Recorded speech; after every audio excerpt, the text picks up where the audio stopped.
Hello, I'm Waqar Rizvi, and this is Scope. The UN Refugee Agency's Special Envoy, Angelina Jolie, has visited a Rohingya camp in Cox's Bazar, Bangladesh. The hope is that her Hollywood star power will add momentum to the UN's billion-dollar appeal for Rohingya refugees. Bangladesh is now sealing its border, saying it cannot take in more people, now including Buddhists and Hindus, fleeing from Myanmar. To discuss all of that a bit further, we're joined now by Ms. Mahi Ramakrishna, who is a refugee rights activist. She's joining us from Kuala Lumpur. Mahi is also an investigative filmmaker and journalist. She's worked with Rohingya refugees in Malaysia over 13 years and has made 3 investigative films on the Rohingya refugee crisis. We're also joined with Mr. Asif Munier, who is a migration and displacement specialist. He's joining us from Dhaka in Bangladesh, and he's formerly worked with UN agencies in Bangladesh itself. Thank you both for joining us. Asif, I'd like to start with you, if I may. What is the feeling in Bangladesh about Angelina Jolie's trip there? Is there hope that she'll be able to bring the spotlight back on the plight of the Rohingya, and that will help ease the situation for Bangladesh as well? Yeah, thank you. And yes, you're right to fully categorize that. Yes, there is a hope in terms of the humanitarian support. But I think more than that, it's also the question of the sort of a more permanent solution. So one aspect is the financial support for the communities who are there now, but the final repatriation, if possible, or some kind of solution to the problem. If a high-profile visit, each high-profile visit, there is a hope that that would have some effect. You know, in the last few months, especially even in Bangladesh, because of the national elections, the issue was not very much on the high-profile agenda, at least within the national politics and the national discussion. But it has come up again recently because of some of the Rohingyas from India who have been to Bangladesh or at the border areas, and then the recent move of the population of other religions as well. Yeah. So the government seems to have taken this up again seriously, and with the new foreign minister after the elections, it seems that they may have a much more clear strategy in terms of the way forward, both at the diplomatic level, bilateral level, internationally as well as bilaterally. Okay, but before I get to you, Mahi, I would in fact play a clip of, I believe this is Angelina Jolie herself speaking there at that camp in Bangladesh. Let's listen to what she had to say. It was deeply upsetting to meet the families who have been known and have only known persecution and statelessness their whole lives, who speak of being treated like cattle. I am therefore thankful that here in Bangladesh, Rohingya refugees have their existence recognized and are being provided by the government and UNHCR with documentation and proof of their identity, in some instances for the very first time in their lives. The Rohingya families I have met are no different from other refugees in one crucial respect. They want to be able to return home, and they have an absolute right to return home, but only when they feel it is safe enough to do so voluntarily, and they know that their rights will be respected. I met a woman yesterday, a survivor of rape in Myanmar, and she told me, "You would have to shoot me where I stand before I go back without my rights." The responsibility to ensure those rights and make it possible for the Rohingya people to return to the Rakhine state lies squarely with the government and the authorities in Myanmar. All right, that was in part what Angelina Jolie there said standing at that camp in Bangladesh. Mahi, I wanted to get your thoughts as well on her trip there and how this may reflect going forward for both Bangladesh and, of course, for the Rohingya refugees themselves. Well, as you already know, the Rohingya issue isn't something which is new. And it has been going on for decades. And over the last few years, the persecution against the Rohingya has intensified. So, and someone like Angelina Jolie has a huge social capital. So having her talk about it is, of course, imminent, it's crucial, it's important. But I hope that beyond condemning the Burmese military and Aung San Suu Kyi, that celebrities and people with social capital will actually call for something beyond that. Like, for example, targeted sanction. And by targeted sanctions, I mean arms embargo to Burma, for example, call for governments to freeze bank accounts of Burmese generals outside of Burma, for example, increase funding to countries that will actually which are taking in and resettling refugees, Rohingya refugees. This is the way forward, and this will be much more effective than just merely condemning the military junta at this point in time. That's what I think. All right, so Asif, as Mahi they're brought up, our support for countries that are taking in these Rohingyas is extremely important at this point. And of course, because you're in Bangladesh, it sounds right to be asking you this, Asif, is that, the UN has now made an appeal for approximately $1 billion for support for these Rohingya refugees. What do you make of that amount? Because, such amounts are thrown around whenever we hear of such efforts and appeals on part of the UN. Is this about the money, or is this about, again, as you had alluded to in your first answer, something more long-term solution-wise politically within Myanmar? Yeah, from the UN side, it's partly of actually dealing with the crisis on the ground. So the financial side is, of course, important. And now, at least in the Bangladesh camps, there is a coordination between the international community and the government actors on the ground. It was very chaotic throughout part of the last year, or 2017, when the major influx happened. And of course, rightfully said that it has been going on for some time. But there is now a mechanism, and this planning for the funding has been going on since 2017. There was a plan for 2018. There was a shortfall in the planning and the commitments, but somehow it was managed. And now there is a plan for 2019. Now, as far as I understand, it does not take into account the possibility of influxes not only from Myanmar, but from other countries as well. For instance, India or Saudi Arabia or other countries. Because there is the talk in Bangladesh that it is now seen and understood that the largest population of Rohingya are in Bangladesh. So there might be a tendency for people that, okay, there is a sort of a more convenient atmosphere, receptive atmosphere in Bangladesh, but logistically it's really a nightmare, not just the funding, the physical space and the conflict with the local communities, that's growing and brewing. So apart from that UN side, the government also has a different position or sort of the issues that they have to deal with in terms of the local population, in terms of the funding support that the government has to provide, apart from the international community, the human resources. A lot of these government officials are on the ground, especially from some of the ministries, and this has been going on for the last 1 year. The government had to beef up its own support, apart from all the international support.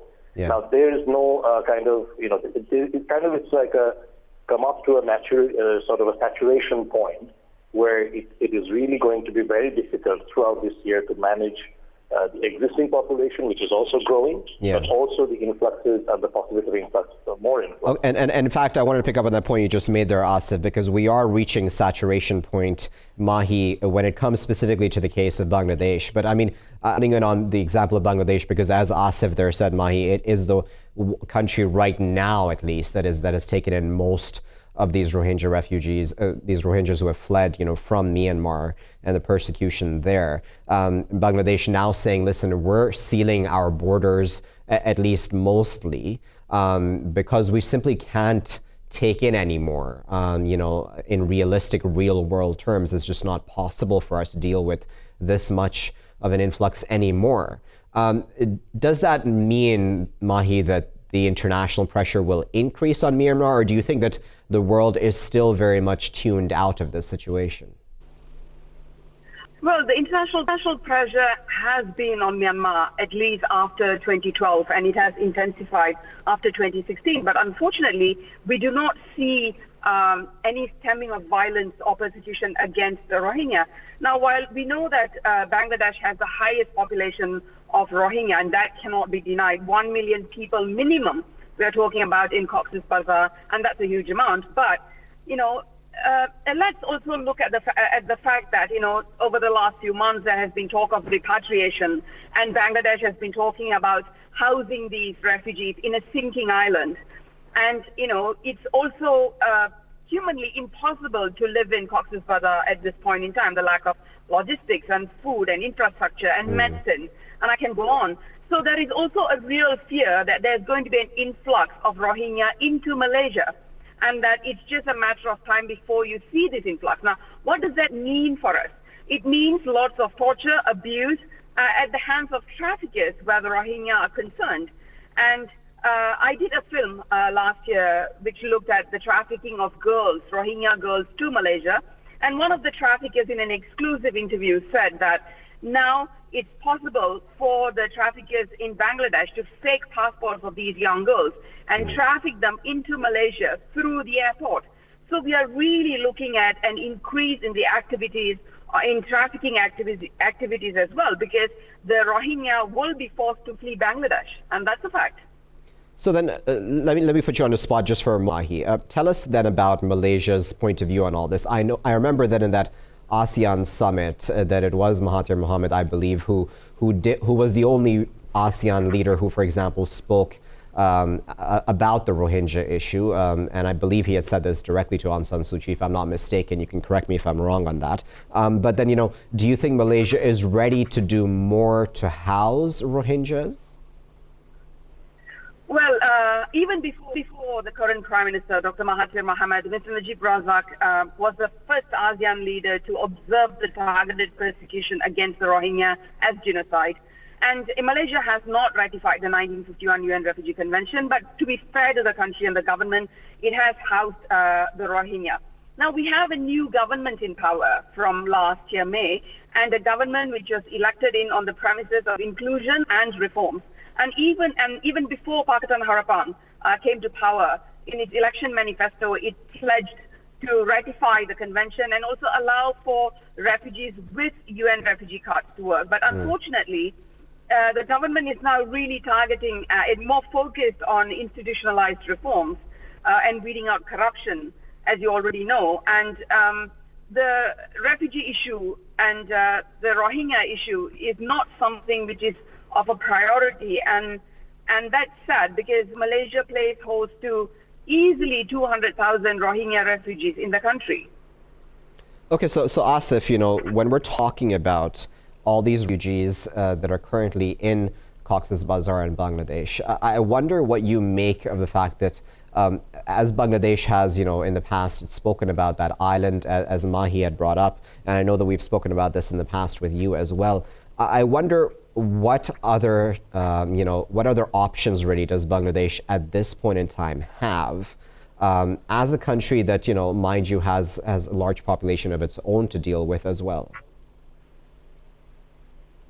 Yeah, I think maybe in your program as well, I've talked about this before, that looking at alternatives, Mahi is here, you can also supplement. We have discussed in Bangladesh, not at the government level, but outside the government, that perhaps looking at a regional temporary solution in terms of temporarily hosting the population that is in Bangladesh. So whether it's Malaysia, Indonesia, and other countries, of course there are issues that, new issues may arise, but it needs to have it's not a bilateral issue anymore. We all talk about it. It's an international issue. But in terms of looking at even medium-term, short-term, medium-term sort of arrangements, when Bangladesh is already thinking of one particular island for only 100,000, we have been critiquing that's not going to solve anything. But at least that's one of the options for at least 100,000.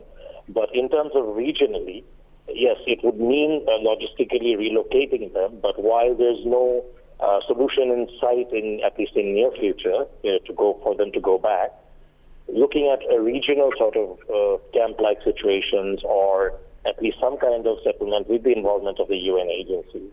Now, this has not really been taken up by the Bangladesh government with the Malaysian government, not even with the new government or previously. But outside the government, we have been sort of pushing for that. As we know, this is not going to be solved very soon. So that's one of the things that we've talked about. Right.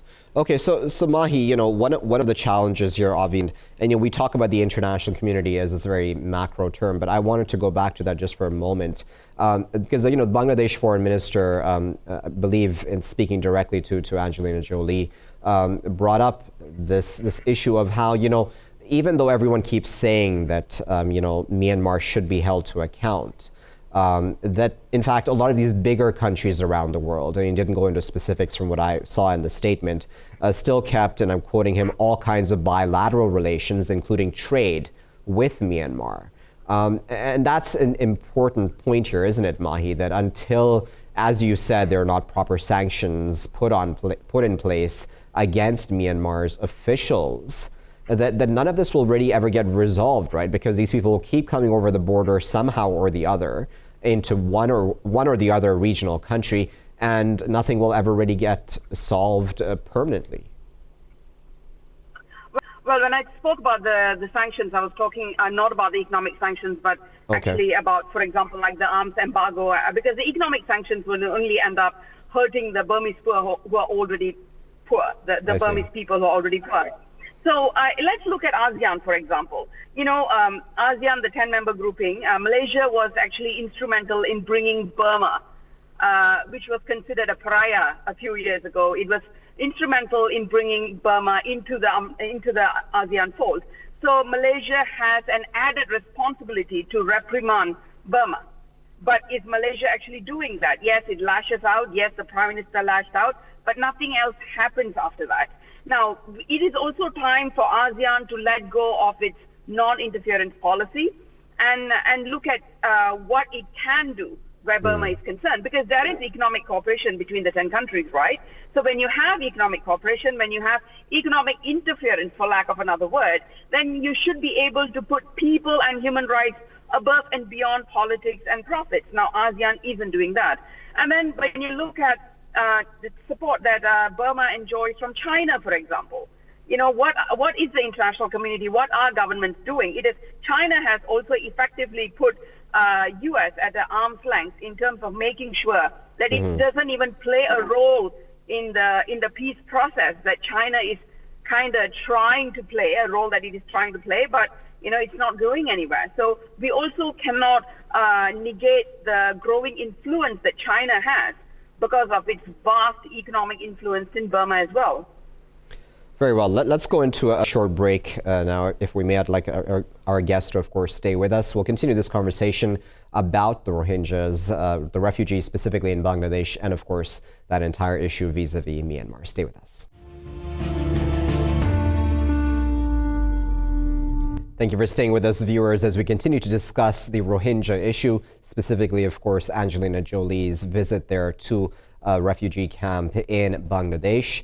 We're now going to add another voice to this conversation. Of course, we still have Mahi and Asif with us here in the scope to discuss this issue a bit further as well. We're now joined by Morshed Hasan, who is a journalist joining us from Dhaka. He's a diplomatic correspondent of Channel 24. Morshed, thanks for joining us as well here in the scope. Morshed, tell us about your thoughts about the current issue of Rohingya refugees there in Bangladesh. The UNHCR special envoys visit there to Bangladesh, Angelina Jolie, as well as Bangladesh saying it wants to seal its borders right now to more Rohingyas coming over. Someone asked for it. The first issue that what I've seen after the high level of visits from different levels of people, from actress to sportsmen to these human zoo, they go watch, and probably they don't have to buy tickets for such a zoo full of humans, and they watch it, they go to the Security Council and they talk about it, and the ultimate result of that is zero. So that's my own personal that's my very personal comment. This will keep the issue on the top level so that the issue remains discussed throughout the country, because Angelina Jolie, who's a Hollywood star, came to Bangladesh just to see all these people. Never ever came to Bangladesh before, won't be able to come, or she might not have some interest to come and visit Bangladesh. That's the issue. And another issue is we just come to know yesterday by that the foreign minister, the sealing of the border. It is just because we don't have that much of capacity, because the camps are already full of people, the Rohingyas, from people from Burma. It's full of, it's even more than that. The capacity of the camps are really lower than the amount of people staying there. So that's the one of the issue. And another issue is like people are feeling that Bangladesh is secure. That's good for us.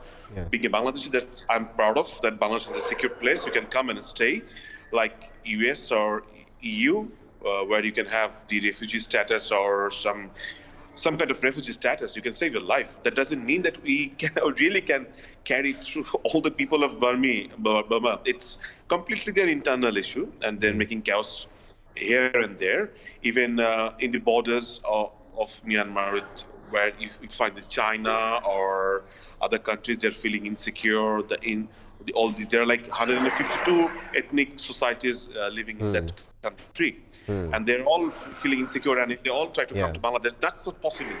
So for the time being, I believe the Foreign Minister said it's been sealed, but I don't think so. It's been sealed absolutely. It's sealed. Probably they are waiting for what happens next, or what the High Command says. All right, so Asif, Morshed there actually made a very good point at the beginning of his answer there, and he used the term human zoo, but it's not far from what I wanted to in fact ask, and that is that do you think that there is almost just a disconnect sometimes when it comes to celebrities such as Angelina Jolie or others, possibly even just politicians sometimes, who visit refugee camps such as Cox's Bazar or elsewhere in the world? Do you think there's a bit of a disconnect and just a bit of just them making their own time in the spotlight to try to get positive PR for themselves, and then this is less about the issue itself? To some extent, it's true. We're very right. I mean, and we have had in Bangladesh other high-profile visits, like at the state level, not just ambassadors, but also, if you remember last year in Bangladesh, in the camps, we've had visit from a team of Nobel laureates as well. So, but it's always good to have a bit of this high-profile thing, because then at least, whether it's in the media or in the international discussion, it's still there. But there's always the other side that nothing happens in the end, and that's very important. But nevertheless, I would still say that, no stop to these visits. But also, if any of us visit Cox's Bazar, we see, it's flooded, I would say, for a better choice of words, with the international community. So the aid workers of the different humanitarian agencies, UN agencies, and many of them are on short assignments.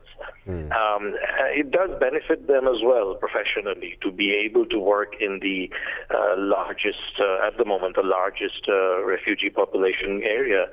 But to what extent that is useful for the community, that sometimes can remain a question. So actually, even within Bangladesh, the government is wary of that. It's kind of trying to say that, we have had 1 year with this large influx, and now we've settled down a little bit with different systems and mechanisms.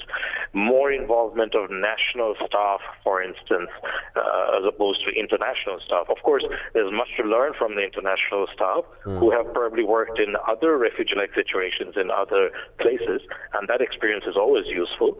But now I think there are Bangladeshi people who have had a lot of experience to actually share that with other communities who are working with other population across the world who are in refugee-like situations. Yes.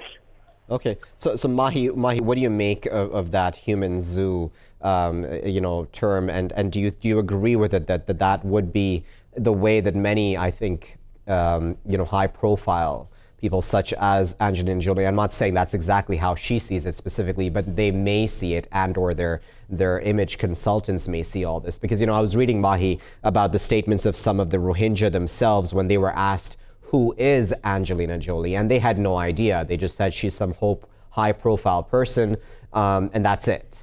Obviously, they did not know that she was an actress, et cetera, et cetera. What do you make of that, Mahi? Well, Waqar, you can't really deny the fact that, Cox's Bazar has become something of a human zoo, and, with like what the journalist said, lots of people, not from Nobel laureates to sports people to actresses and actors visiting. But unfortunately, I do also believe that the visit will, to an extent, internationalize the Rohingya issue again. Because, at the end of the day, people depend a lot on the media and what they read to kind of remember what's actually going on in different parts of the world. And the media has to pick and choose stories. Now, let me draw parallels between what's happening in Bangladesh to the Rohingya as well as what has happened in Australia. Behrouz Boochani's book came out about the appalling conditions in which asylum seekers are held in Australia's offshore detention centers. Now, we all know what has been going on for years. Everyone knows about the appalling human conditions, about the physical, the mental, the sexual torture, which has resulted in suicides and a lot of mental health issues. But we tend to forget, people tend to forget, issues tend to be swept away because we have got other important things that need to be looked at. But this book by Boochani has brought back attention to what's happening on the 2 offshore detention camps. Likewise, I can only hope that Jolie's visit will actually internationalize the issue again, will once again put the issue on the discussion table, because the fact is, the persecution against the Rohingya has not stopped in Burma. The fact is, Bangladesh is bursting at its seam, and there is a possibility of influx of Rohingya to Malaysia, which means trafficking activities will increase. So these are crucial issues, and let's just hope that her visit will actually do something good for the Rohingya in terms of governments and international organizations and the United Nations coming together to talk about it, to find a durable solution, if that's possible. Okay, so Morshed, tell us, about if there are any discussions happening right now between the government of Bangladesh and the government of Myanmar, for example. I know that the government of Bangladesh has complained to Myanmar about new people coming over the border, recently that is, and those new people include even Buddhist and Hindu families, I believe, who recently just came over, I believe, over the past 2 nights, I think it was. Do you think that conversation is occurring, and do you know if Myanmar has reacted at all? Well, the ambassador of Myanmar appointed in Bangladesh been called to the foreign ministry 2 days back, and they had a long discussion. And some people say he been summoned, or some people say he not been summoned. So there's a confusion on the summon. Just because the new people have been arriving, and there's an allegation on the Myanmar media on the Bangladeshi people that been doing some terrorism activities at their borders and trying to make some unrest and unwanted situation in the borders. So that's why he may be summoned. The discussion is going on. The discussion is going on for last 35 years or something like that. And the result is like people, I give you one example. I come to know one man who came to Bangladesh for first time in his entire life. He's like 67.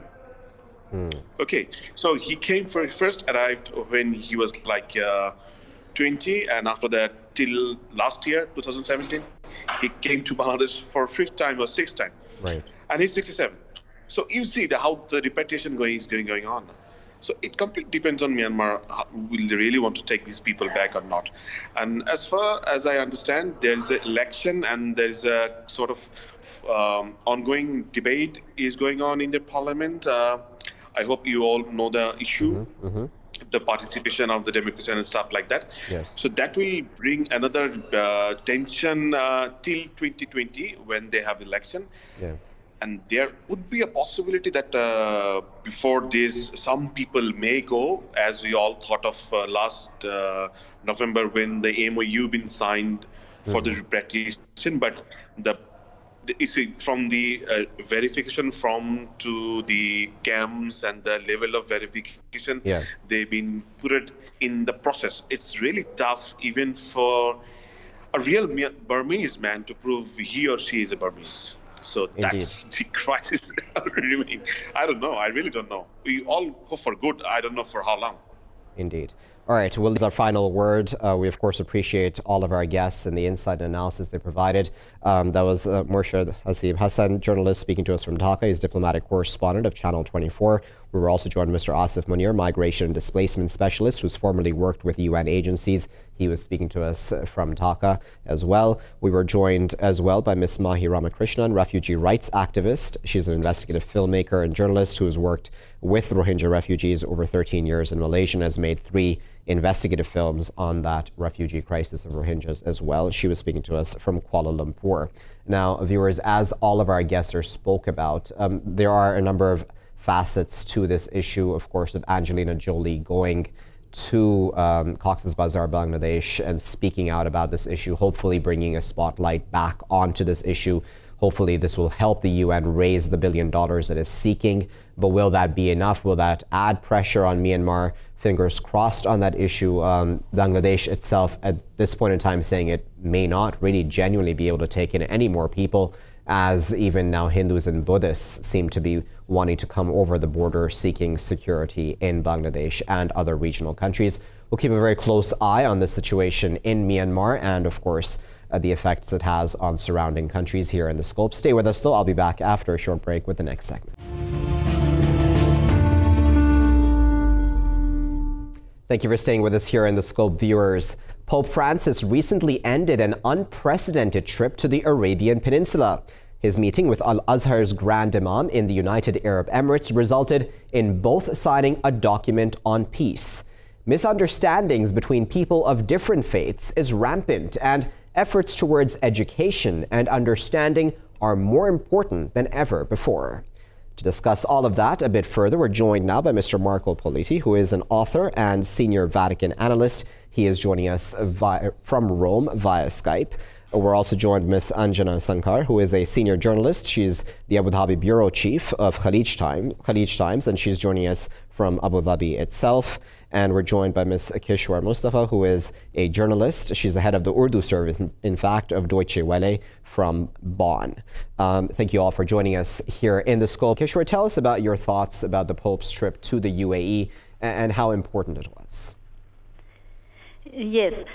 I guess this Pope's first visit to the Arabian Peninsula, as you just gave in your cue, you mentioned it, it's indeed a nice gesture and a remarkable step towards going ahead and saying that let's work out together what is going on in this world.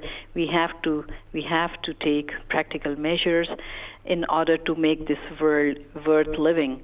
I mean, Europe is very concerned about what is happening in the Arab world, especially in Middle East, and I think it was a very nice gesture of Pope, and it was received very well. Mm-hmm.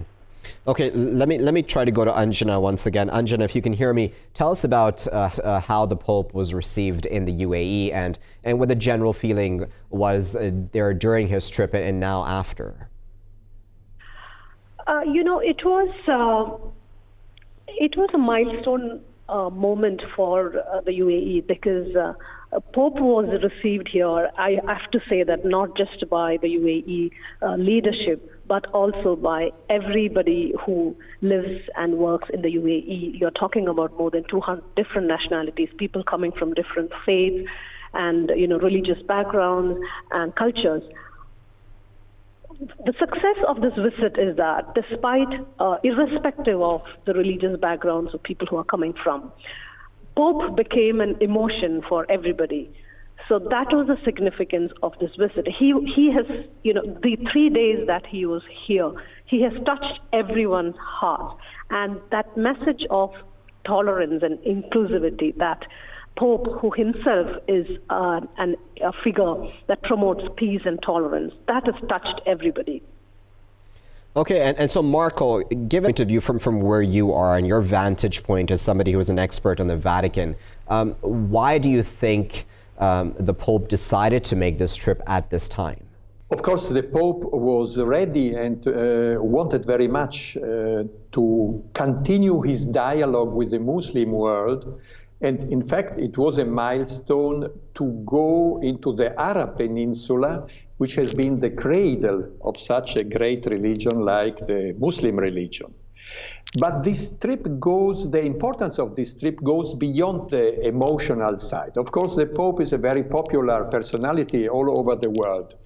But the most important thing which happened in this trip was not only the speeches of the Pope, but the fact that a document was signed with a great Imam of the Al-Azhar Mosque, Al-Tayyib. And this document is something special also with regard to other documents which have been signed, for instance, by the Pope with the Lutheran world or with the Patriarchate of Moscow for the Orthodox world. Because this document was the result of 1 year of studies, of work from the Catholic side and from the Islamic Sunnite side. And this document is not like a document like in other moments, written in the diplomatic style. We'll do this, we'll cooperate, but it has also a religious spirit. It has a strong theological background, and it has its sort of solemnity. If you begin saying so, for the believer, the other is a brother and sister to support and to love. You see, the language is not only a diplomatic language, it means that both religious traditions come to a point where they want to walk together. This is very important. If in this document, for instance, it is written that dialogue is the path, cooperation is the code of conduct, mutual understanding and learning is the method you have to follow. This means that in the next future years, if you want to give life to this document must be discussed in the Catholic world, in the Christian world, on local level, on regional level, and the same in the Muslim world. Okay, so Kishwar, I wanted to bring you back in and talk about the document that Marco there just mentioned, and it's a document which is called Human Fraternity for World Peace and Living Together. Now, I skimmed through it. I wasn't able to read every single word of it before coming into this show, Kishwar, but it does, as Marco there mentioned, talk about the importance of dialogue and, of course, walking together on a path towards peace. And of course, I'm paraphrasing here right now. How important do you think such signings of such documents are, and what are the challenges then, do you think, of bringing such, signing a document then into a practical world measures?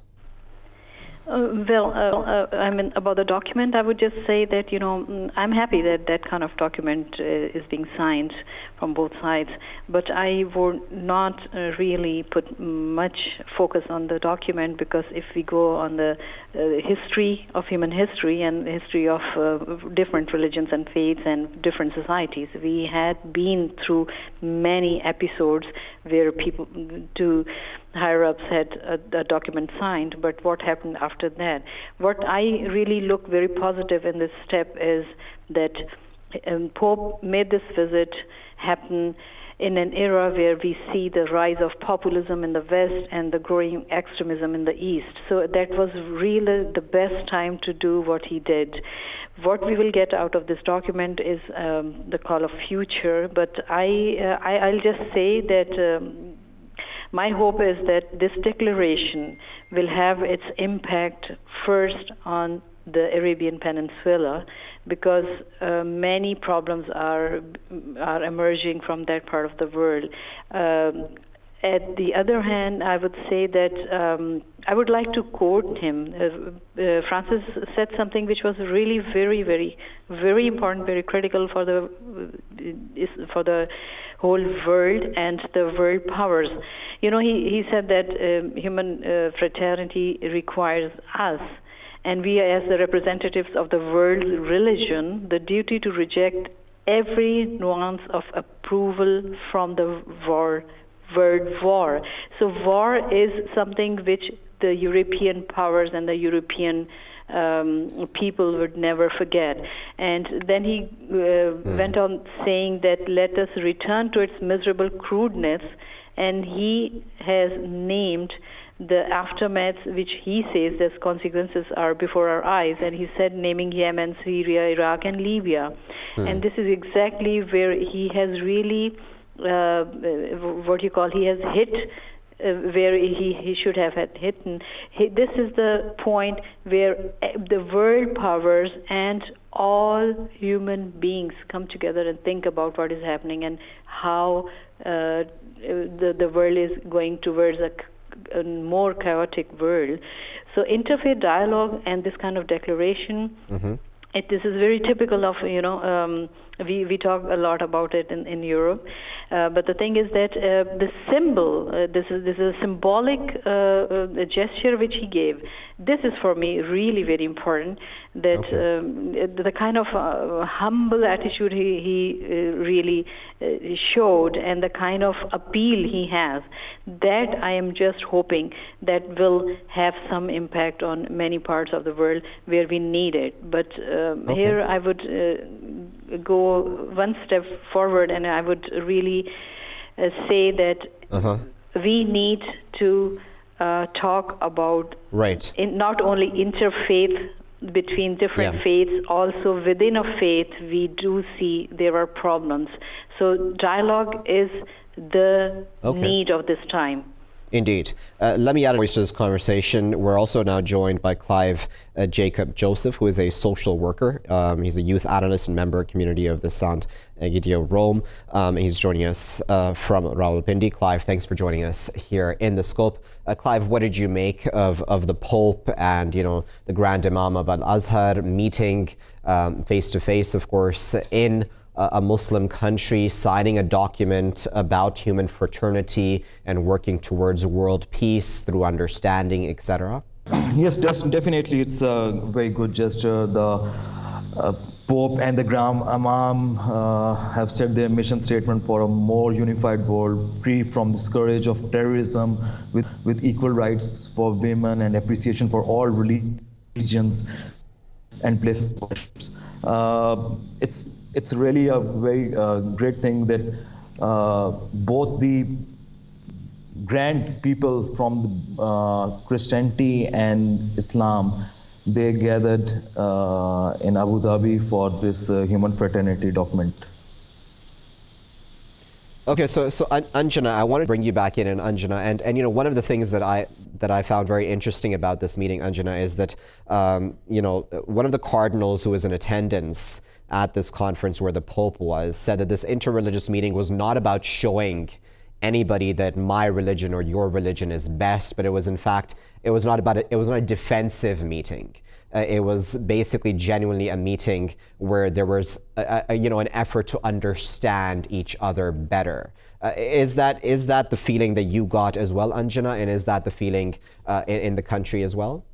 A personal experience, as a Hindu who has been living in this Muslim country for the last, 15 years and more, attending that holy mass, papal mass in a Muslim country, and listening to his speech, and also watching the fervor and that, euphoria that was sweeping across that stadium, packed stadium. I think those words, with his words of where it is not about competition, it's not about who is a better Christian or who is a better Muslim. When Pope spoke about that, I think he has nailed that message very clearly. And to quote him, he said, it is, you don't have to wait for extraordinary gestures, to make this life worthwhile. He said, there is only one artwork which God has given you, and that is your life itself. So you have to follow that. And he quoted heavily from the Bible and from Jesus' life. So I think the message that has gone out through this papal mass is definitely of inclusivity and brotherhood. And the dialogue which the UAE leadership has started with this visit, UAE, the papal visit, along with, we saw two tallest religious figures, one from the Muslim world and one from the Catholic world, when they come together and, as you discussed, this declaration of fraternity that they signed, that kind of shows that there is a political will, there is a clear political will. They have brought together two tallest spiritual leaders together, connecting the Christian world and the Muslim world, and promising, declaring, taking a pledge that they will work and fight against radicalism, against religious extremism, and for inclusion. So I think this message will not be lost on the faithful, on their followers in the UAE and from across the world. And the most important point here is, across the world, we hear a lot of these lofty sermons and, the lofty pledges about the inclusivity, religious harmony, interfaith alliance. But what is missing in many parts of the world is the political will to ensure that these policies and principles become a part of your everyday life, become a part of the government policies. So that it trickles down.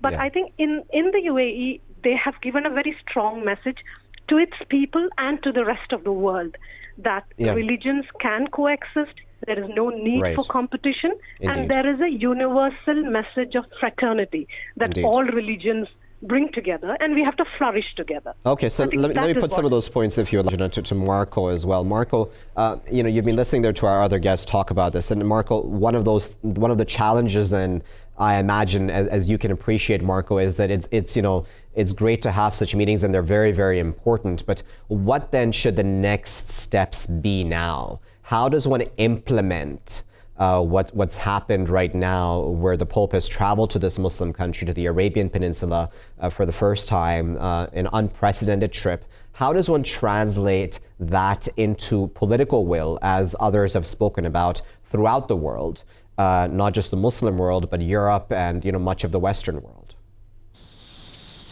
Well, implementation is the issue.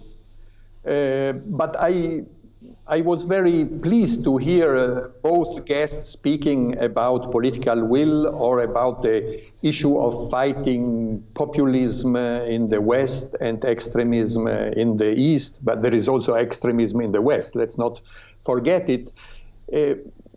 For this reason, I think that one must not underestimate this document, because of course, the document can be implemented or not implemented, but let's not forget, for instance, the Declaration of Human Rights of the United Nations. There are still countries where it is not implemented, but over the years and the decades, it was so important to have such a declaration by the United Nations. So this is the first time after 1,400 years that the chief of the Catholic Church and such an important personality like the great Imam of Al-Azhar, who is a point of reference for the Sunnite world, sign a common document about fraternity, and not only about fraternity in abstract words, but about a practical way to implement fraternity. This document touches geopolitical issues. It speaks about development. It speaks about justice.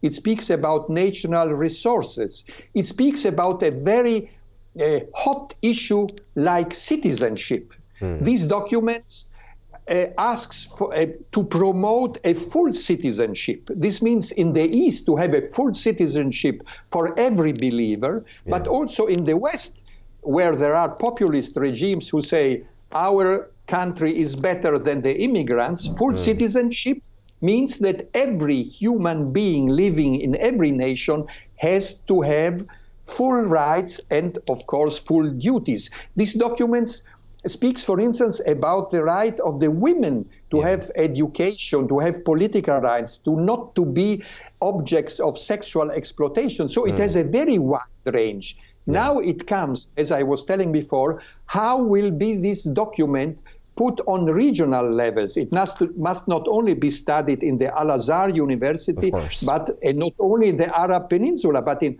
other Arab countries, other Islamic countries.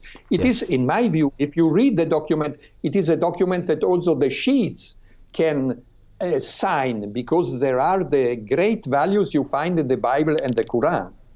Okay, so let's add another voice to this conversation. We're now joined as well with Shukufa Tahiri, who is a policy officer, at the Refugee Council of Australia, and she's joining us from Sydney. Shukufa, thanks for joining us here in The Scope. Shukufa, for a moment, I'm going to put you on the spot as a Muslim woman and just get your thoughts about this trip of of the Pope to a Muslim country, being hosted by a Muslim country, meeting the head of Al-Azhar, the Grand Imam of Al-Azhar, pardon me, I should say, signing a document on human fraternity. What are your thoughts as somebody who not only, of course, is a Muslim woman yourself, but who's somebody who works with refugees? How important do you think all of this is towards world peace, towards better understanding between people of different faiths, etc.? Hopefully, I think this is a very transformational gesture. I, as someone who actually lives in the West and who's a Muslim, I live amongst, a population that is predominantly Christians. So I think this is, the definition of actually reconciliation that needed to happen a long time ago. And I think that this is a very interesting point in history where this has happened. It goes to show that there are political leaders, and there are, if leadership is done in this way, then the world will be a better place. It's about marginalizing the extremists, and extremists actually at both ends. A lot of the time, the voices of extremists have actually spoken louder than the voices of those, leaders that genuinely wants the reconciliation of both sides. And I think that in the West, I think it stands in stark contrast to the leadership that's being shown, in Australian leadership, where the leaders try to, feed into xenophobia, to feed into politics of fear. And I think that on a public level, on people's level, this is a huge gesture for us here. We feel like this actually creates that, kind of dialogue that didn't used to exist.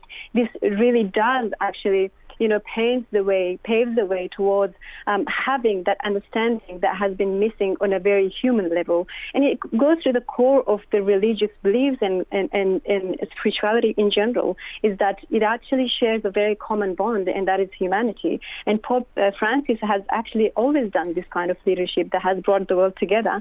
And this is yet another unprecedented gesture that he has so bravely and boldly done. And hopefully the world in the West actually does see that Muslims are not hostile like they have painted to be, and that Muslim countries take some type of leadership to actually kind of, implement Pope Francis's gestures in trying to, culminate or crush extremism wherever it is.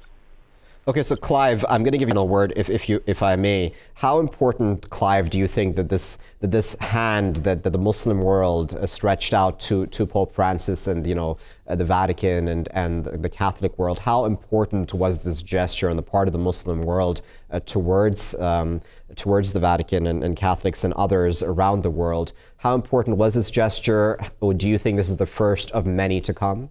It's a very good gesture. I can add this thing that religious men are those who dialogue. So there is always a dire need of dialogue between all the big religions. So living in Pakistan, we should have to implement this document as well, because acceptance is the first thing, that we have to accept the other religions and the other people.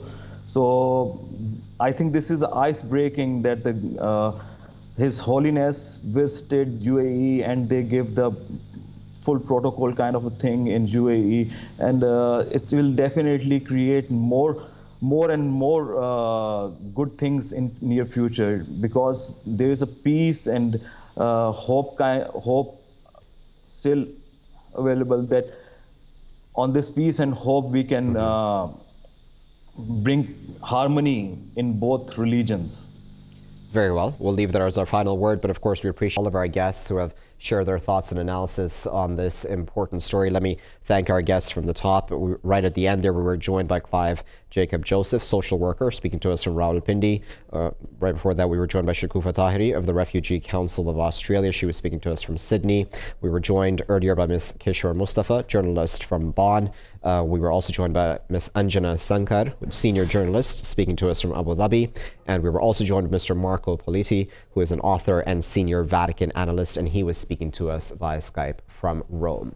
Now, viewers, of course, this trip of Pope Francis to the United Arab Emirates, where the Muslim world essentially hosted the leader of the Catholic world, is an important one. The gesture on the part of the Muslim world reaching out its hand in peace to the rest of the world, as it always has, but in this more formal fashion, done at this point in time, with that document now being signed between Pope Francis and the Grand Imam of Al-Azhar. That has now come on paper, where they both pledged human fraternity for world peace and living together. The measures, of course, will need to be implemented both in the Muslim world and throughout the Western world as well, where populism and extremism of many forms is rising. So we'll have to wait and see how all of this plays out in those regards. But as all of our guests there said, this is an important first step towards a world of peace and better understanding for people of all faiths. That's all for this edition of Scope. I've been Waqar Rizvi. Thanks for watching.